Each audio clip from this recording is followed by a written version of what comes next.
오늘의 첫 번째 소식은 최근 스팀의 창작마당에 등록된 여러 모드들이 무차별적으로 DMCA 통지를 받아서 사라지고 있다는 소식입니다. 림월드, 테라리아, 바인딩 오브 아이작, 돈스타브 등의 게임들이 그 대상으로 누군가 DMCA를 남발하고 있다는 소문이 돌고 있으며 실제로 많은 모드들이 내려가고 있다고 합니다. 이를 많은 유저들은 허위 신고로 인해 피해를 받고 있다고 생각하고 있는 것 같습니다. 스팀에서는 신고를 받은 이상 해당 모드를 내릴 수밖에 없기 때문에 스팀의 중요 기능 중 하나인 창작마당 이용에 불편을 초래하고 있는 상황입니다. 유저들과 외신들은 이러한 상황이 개발자들과 모드 제작자들 간의 긴장이 고조되고 있는 것으로 판단하고 있는 것 같습니다. 이 문제는 모드 개발자와 원게임 개발자, 개발사 간의 문제인 것처럼 보이기도 하지만 스팀 플랫폼의 약점이기도 한 것 같습니다. 최근 벌어졌던 카드사에서 검열하는 이상한 사태처럼 스팀이라는 플랫폼이 여러 나라의 법의 테두리에 걸쳐서 운영되고 있다 보니까 법과 문화적 허용 범위의 균형 감각을 잡는 것이 스팀 플랫폼 입장에서는 되게 어려운 일인 것 같습니다. 플랫폼 운영자뿐 아니라 저희 같은 이용자들도 똑같은 것 같습니다. 스팀의 영향력이 점점 커지면서 이런 문제가 지속적으로 발생할 텐데 상호 간의 불편함 없이 잘 소통할 수 있는 방법과 창구 마련이 필요할 것 같습니다.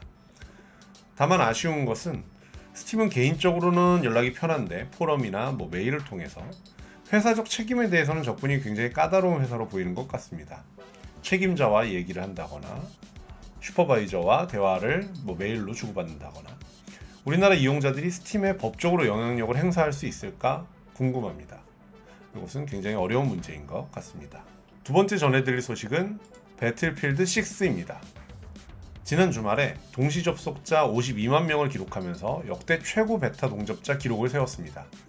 가장 최신작인 2042의 저조한 흥행과 평가에 비해서 이번 배틀필드 6는 상당히 준비하고 나왔다는 평가입니다. 엄청난 인원이 몰려서 대기열이 막 10만 명씩 기록되기도 했었지만 개인적으로는 그런 대기열도 플레이를 오래 기다리지 않고 바로 할 수 있었던 것 같고요. 쾌적하게 플레이할 수 있었던 것 같습니다. 서버렉도 거의 느껴지지 않았어요.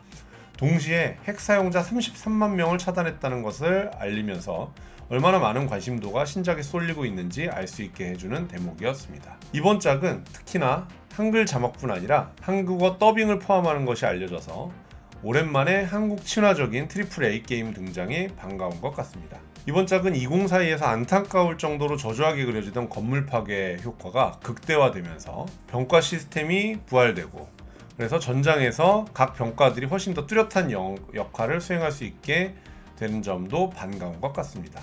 개인적으로는 FPS를 즐겨하는 플레이어로서 정말 얼마인지 기억나지도 않을 만큼 오랜만에 다른 불필요한 논란 없이 깔끔한 트리플 A의 FPS 게임 등장이 반가운 것 같습니다.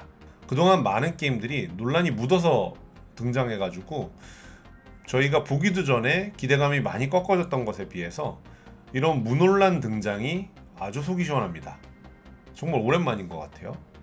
추가로 논란이 없으면 최적화가 또 문제 중에 하나였는데 이번 작 최적화는 놀라운 수준인 것 같습니다.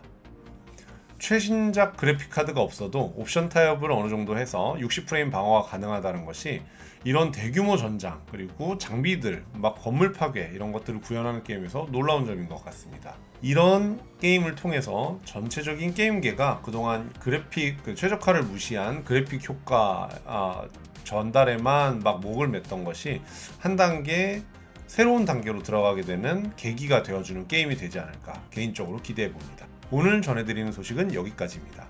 저는 게임 소식 전해드리는 박발자였고요.